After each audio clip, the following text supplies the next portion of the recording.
داخل شرکت دراج هستیم. یکی از برندهای تولید کننده اسکید لودر یا حالا خودمونی اولین مینی لودر ایران که تبلیغ نمی‌کنن چون میگن کیفیت تبلیغشونه.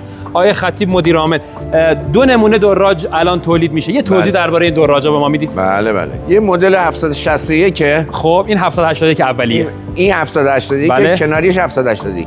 بله. تفاوت اون 50 اسب قدرت داره، این 70 اسبه. خب هر دو تا موتور دویتس، قطعات گیر با هیدرولیکش هم همشون ایتالیاییه. بله. بعد یه مدل جدید هم داریم که ان شاء الله 791 ان شاء الله تا 2 ماه دیگه ان شاء الله تو سری جدید چیز محصول جدید گروه دراج. بله. اینا هم که کاربریاش هستن. اینا هم اتنشمنتان جلوبندای مینی لودره که ما ساخته. اولی که میگه تیغ گریدر بولدوزر جهت میگیره، این برف روبه، این بک‌های درسته بیل مکانیکی، اون جاروه. چند تا اتچمنت حدوداً دارید؟ ما حدود 15 تا جلوبنده مینی لودر الان داریم. خب این سوله کارخونه زیرساختش عالیه. از کجا شروع شد که شد این؟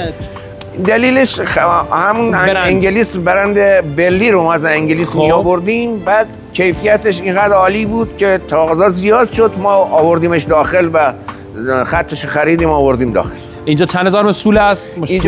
اینجا 9000 متر سوله، 2000 متر ساختمان اداریه، 43000 متر هم زمین کارخونه است. خب چقدر میشه اینجا دستگاه تولید کرد؟ خیلی زیر ساخته. بله. ما شروع به کارمون 300 تا نیرو داشتیم، 3 شیفت کار میکردیم روزی. بله، روزی 10 دستگاه مینی لودر، 25 دستگاه تراکتور سم ایتالیا. ولی الان با حدود ما 50%، 40%، 45% ظرفیت کم، یه تقریبا نصفه. الان هم میگم خط کار میکنن، زمان استراحته. بریم یه دوری بزنیم ببینیم چجوری تولید میشه یه مینی لودر. ورق از فولاد مبارکه استیج 44 خریداری میشه. درسته. نقشه داره، نقشش به لیزر داده میشه، برش میخوره، قطعات میره فرمدهی میشه. درسته. میره تو ایستگاه جوشکاری، تو واحد جوشکاری میشه، تو فیکچرهای تو قالبای خودش قرار میگیره، جوش میشه، میره شات میشه، میاد برای رنگمون هم پودری الکتروستاتیک میاد بعد از رنگ شدن میاد برای واحد مونتاژ که مینی لودر قطعاتش نصب میشه. این رنگ سبز آبی که الان روش هست همون قدیم بوده؟ بله. دقیقاً رنگی است که خود شرکت بلی انگلیس انتخاب کرد و ما هم تغییرش ندادیم چون وارداتمون هم با همین رنگ بود. همین رنگ مادر شرکت بل بوده، ما هم به همون ادامه دادیم. و الان اون سرگذشت اون شرکت انگلیسی چی شده؟ الان شرکت انگلیسی الان تولید میکنه. خب و تو اروپا داره فروش داره. شرکت قدیمیه، شرکتی بالا بر 70 سال تولید داره. البته نه مینی لودر، کلا قطعات چیزای دیگه، میکسر تولید میکنه.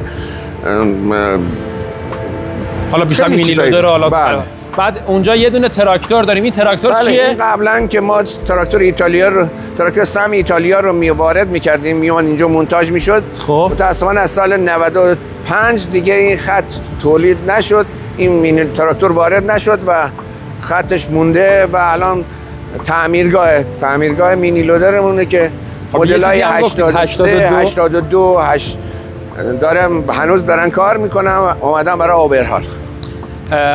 تراکتوری که بوده میشه گفت رقیب برای نیو هلند بوده، درسته؟ با این بله دقیقاً رقیب دارم میبینم تیپش مثلا دقیقاً رقیب نیو هلند بوده ولی با قیمت کمتر. موتورش دویتس آلمانه، گیربکسش ساخت ایتالیایی، 165 از قدرتش بود هست و الان دیگه وارد نمیشه.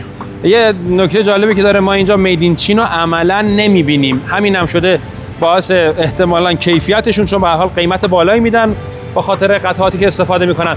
بریم بخش جذابش. حالا این رنگ فرمودید قبل از اینکه چیز بشه، فرمودید چی میشه این بحث رنگش؟ بله قبل از اینکه بعد از اونکه جوشکاری شد میره برای شات پلاست، با ساچمه با سرعت میخوره به قطعه. قطعه تمیزکاری میشه و باعث میشه که رنگ پودرین راحت روش بشینه، کیفیت رنگ بالا باشه، دوام رنگ بره بالا، بعد میره تو کوره پخته میشه. خب بریم اون سمت هم قطعات رو یکی یکی توضیح بدیم. اینجاست که یه فرقی داره با بقیه مینی لودرهایی که به هر حال توی بازار هستند. بله. موتور قبلی چی بوده و موتور الان چیه؟ موتورهای 61مون موتور شاسی که منم قبلا یانمار بود، موتور 81 دویتس آلمان بود. درسته. الان تبدیلش کردیم، اون هواخنک بود ولی این موتور آب خنکه. تو شرایط ایران بهتر بود. این یانمار ژاپنه. این یانمار ژاپنه بله. خب 3 سیلندر 4 سیلندر 4 سیلندر بله بله. این موتور کامل به این صورت تو صندوق از ژاپن میاد که ما میبندیم روی این دست. 75 70 از 72 اسب قدرتش. خب این موتور، بعد موتور چی داریم؟ گیربکس و هیدروموتور داریم. خب که اینجا نمونه آماده برای بستن هست. دانفوس آلمان، هیدروش دانفوس دانمارکه. حالا چیزی که میبینیم دانفوس دانمارکه، میدن این دانمارک. آره. و گیربکس بونفیدلی ایتالیایی.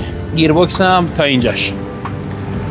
فرق ما با مینی لودرهای دیگه اینه که اونا زنجیری ان، دو تا هیدروموتور فقط بسته میشه. ما هر چرخمون یه گیربکس یه هیدروموتور. خب یکی داریم، یه توضیح روی حالا اسکلت یه شاسی که هست بدیم.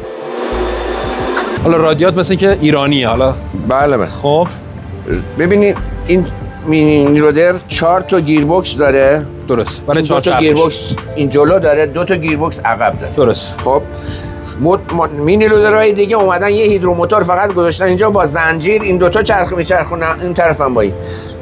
کیفیت بالای ما به دلیل اینکه 4 تا گیربکس 4 تا هیدروموتور داره. به جای 2 تا هیدروموتور ما 4 تا گیربکس استفاده کردیم، 4 تا هم هیدروموتور. یه سوالی که ما از خیلی از تولید کننده ها فعالا میپرسیم، یه جوون ایرانی تو این شرایط چه کند؟ والا از حرف دله. حرف دله. بله. هر ایده ای که داره باید این تصمیم بگیره و تو اون کار پشتکار داشته باشه، مطمئنم به نتیجه میرسه. شرایط 20 سال پیش الان مثل همون سال درست آقا کسی زمان همچین تولیدی واقعا سخته. واقعا سخته. الان حتما با شرایط 20 سال پیش فرق میکنه. ولی خب به هر صورت این باید گام بزرگی برداره. و نظرتون درباره جوانایی که حالا تحصیل کردن و از کشور میرن بمونن یا اگر ان شرایط مملکت اقتصادی مملکت خوب بشه ان که همشون برمیگردن و میمونن. فعلا خب به دلیلی که یه رکودی هست تو صنعت ما این اتفاق میفته. خب بعد 791 هم میتونیم ببینیم یه اسکلتی گفتید ازش داریم. کدومشون میشه؟ اون سفید رنگ تر. اونم قراره به همین رنگ. حالا اون رنگش هنوز دقیقا مشخص نیست ولی فکر میکنم این رنگ بزنیم روش. 791 95 از قدرتشه. خب آها خیلی بزرگتر جستش. بله این 791 که 95 از قدرتشه. موتور یانمار توربو داره، TNB 98 توربو داره. درست. 2 سرعت است، یه سرعت 12 برای کارکرد، یه سرعت برای حرکت 20 کیلو. تا 200 قدرت برداشت خاکه. خب و دیگه اینا مینی لودر ما همشون کولر بخاری هم رو بعضی مدل‌های مشتری‌ها گذاشتیم. این دیگه دست مشتریه. احتمالاً پس برج 7 یا 8. بله این دیگه ان شاء الله. بعد یه سوالی که میمونه، یه نکته، اتاقش هم خودتون میزنید درسته یا بله اتاقش هم ما طبق استاندارد بلی انگلیس میزنیم. تست فابس و رابس داره از اتحادیه اروپا. اینم از گروه دراج رفسنجان و جناب آقای خطیبی که زحمت کشیدن و با ما بودن.